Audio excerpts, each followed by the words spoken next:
Dame Melanie Dawes, the chief executive of OFCOM, has now given testimony to the Digital Media, Culture and Sport Committee.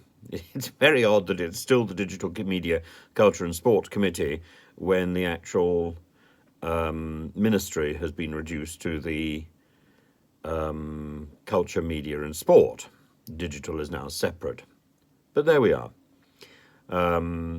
The Dame gives her evidence, and she says something which I think is deeply wrong. She says that very strict rules are needed for news presenters, a slightly different question for other contributors, freelancers, presenters, and so on.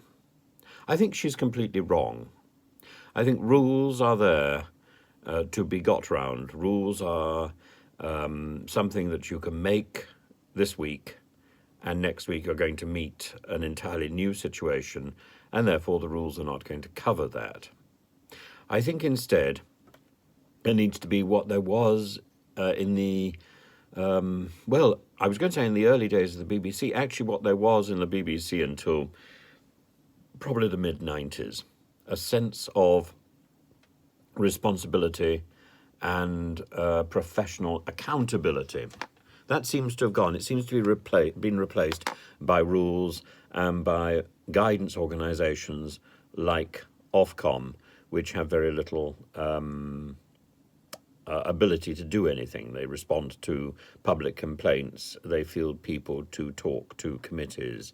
They don't really do very much. In fact, in my own experience, the Secretary of State for the DCMS or the CMS gets somebody to write to me telling me to talk to OFCOM. OFCOM turn around and say, actually, that's out of their remit.